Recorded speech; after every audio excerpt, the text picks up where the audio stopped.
Politicians like to tell us that the first role of government is to keep the people safe. So when disaster strikes, they have to deliver.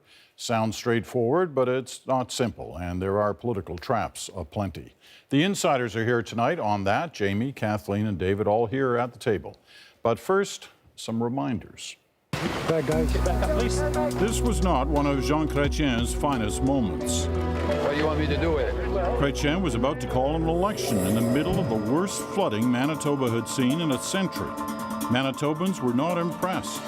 The city of Winnipeg was threatened, people were scared, and even Manitoba Liberals were aghast at the decision their leader made to call an election just hours after his visit to the front lines of the sandbag operation. Thank you for your work. That's not history's only example of bad timing and bad management, but it may be the most glaring. Prime ministers, premiers, and mayors all know the pressure is on at times of peril. They have to be visible and in control, but they can't appear to be trying to take advantage of the situation.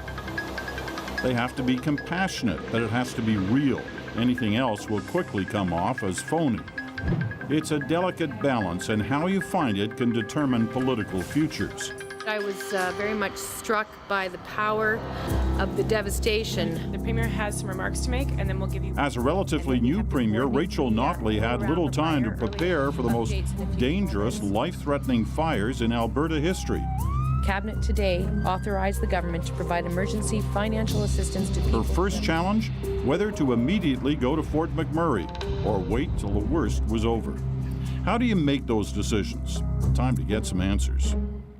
Okay, I want to get behind into the bigger picture of disaster management by politicians. But on Rachel Notley, what's been amazing in the last 24 hours is kind of universal praise for her from all sides of the political aisles. Deserving of that, David? Oh, I think absolutely. Yes, I think that she has provided the kind of empathetic but competent leadership that people are looking for in this period, and she's presiding over what appears to be a highly efficient and well-prepared emergency management system. Jamie? Yeah, I've got nothing to add. I think it's playing to the Premier's strengths. I think people think she's a sensible, capable Premier, and she's demonstrating that right now. Can you handle that, Kathleen? Well, it's good to hear, and I happen to agree. But I think the interesting thing here is that when crisis happens, when you elect a leader, whether it's a mayor, whether it's a premier or a prime minister, you do so based on the fact that you share values with them. And it's in a crisis like this that you actually get to evaluate them and evaluate their judgment calls. And I think that when you see them in action in moments like this, it's when you can really get a sense of, are they doing what you want them to do? I've given them my vote in good faith. And I think that that's been the response that people have been happy with. Yeah, you're absolutely right. Gauging how well a leader does is often not really happen until you see them handle their first or try to handle their first crisis. Let me break it down a little bit. One of the first decisions any leader has to make in a situation like this is whether or not to go to the scene of the disaster. How do you handle that from the back? Well, I think you back up a little bit. You know, Peter, in advertising, one of the most powerful terms is new and improved. And in politics, one of the most powerful terms is on your side. And that's really what you're trying to demonstrate in the time, especially of a disaster or a crisis, is that the leader is on the people's side. And remember, it's not just the side of the people who've been affected in Alberta. The Red Cross has raised a record $60 million from Canadians. So Canadians are saying they're on the side of those folks and they want their leaders to be on that side too. So I think that's one of the things you think about in whether you go there directly, whether you meet with leaders and so on. The other practical thing you've got to consider, especially now, is, and especially for the Prime Minister is traveling now with a much larger security entourage than he ever has before. You know, where he is under a serious threat from ISIL, Daesh, however you want to term them. So it's not easy to move these folks around, and they can often just get in the way. Yeah, he's going this Friday. Trudeau, but and there's been some criticism it's taken too long, but that's one of the reasons, I assume, why. David, about going there, like, what's the decision? Well, I think you don't want to go unless there's some utility to you going. You need to go. But the question is when, obviously. And I think that if you go when people are really busy actually dealing with the situation, then it's likely to look like an opportunistic photo op. You have to say, what's the purpose of me going? And if you go immediately after, then you can position yourself as the turnaround, right? You're the next stage of this story, which is what has to happen with Fort McMurray now. And I need to go see it, and I need to understand the devastation that's been wrought there. But if you'd gone earlier, it would have looked as if you were really just attempting to get yourself into a story. And you're probably likely, as Jamie said, to get blowback from people who are saying you're actually setting back the effort or inconveniencing the effort. Kathleen, what do you do when you go?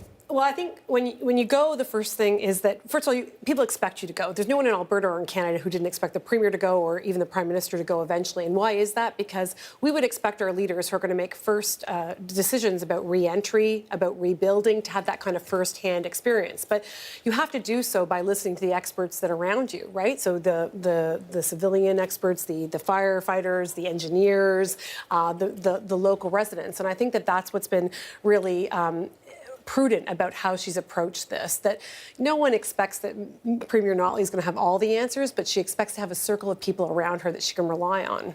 Peter, it's easy to get it wrong. And if we think about George Bush and Katrina, he decided that to go there would be too disruptive, right? Especially to move the President of the United States. It's a Herculean undertaking, and it would have taken first responders away from the job that he was doing. So some smarty pants person and advisor thought, well, here's what we'll do. We'll fly over it. He'll still be able to see the devastation. We won't disturb anybody who's actually doing work. Sounded like a great plan, but of course he got creamed in public opinion for being so cavalier as to, quote, fly over the devastation when, probably sounded like a reasonable idea at the beginning. Well, when the situation is like that, whether it was the Katrina or whether it's the fire or the floods in southern Alberta last year or in Manitoba or the ice storm in Quebec, these things aren't over in a day. They last a week. And yet the leader needs to be visible in some fashion. So aside from going there, what do you do?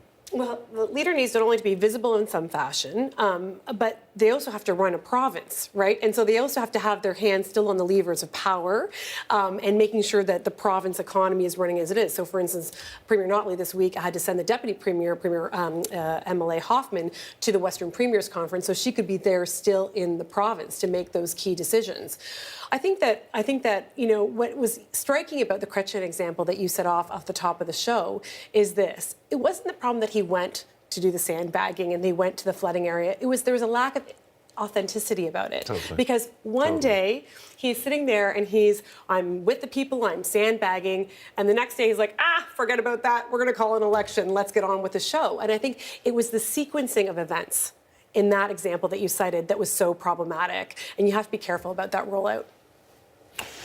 Well, I mean, I certainly think that that's exactly correct, and that was also a problem that Bush had in Katrina. Is these things show a little bit about the character of the leader and how much empathy and compassion they actually have. And if you look like it's just politics as usual for you, then you're going to be really, you're going to be judged pretty harshly about that.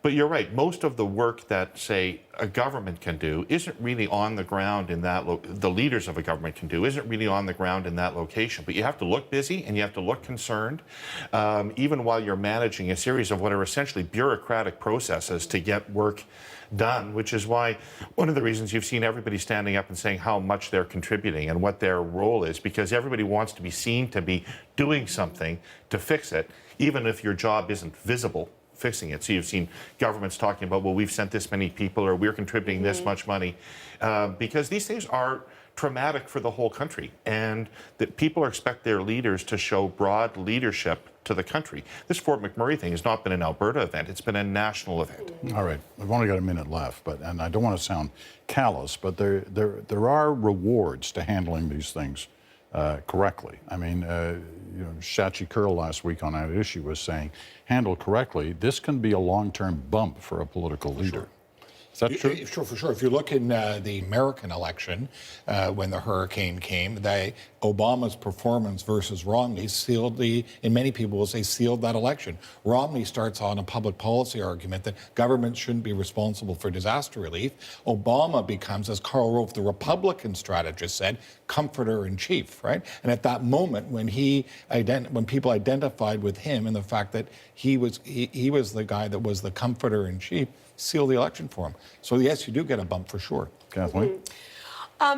I think that you may get a bump, but I think that I don't believe that people who go into public service, would do that, try to manipulate a situation for that gain. I mean, maybe there are some people. Maybe I hang out with a very Pollyanna crowd, which I've been accused of on this show before. But I think that people really in politics go into because they want to make people safe, as Yeah, you say. I agree yeah. with that. But having said that, handled right, it can have an impact longer than many other issues can have an impact. It's true because, as David said, this is a very emotional issue for a lot of people, not just in the province, but across the country because of the nature of Fort McMurray and the industry there.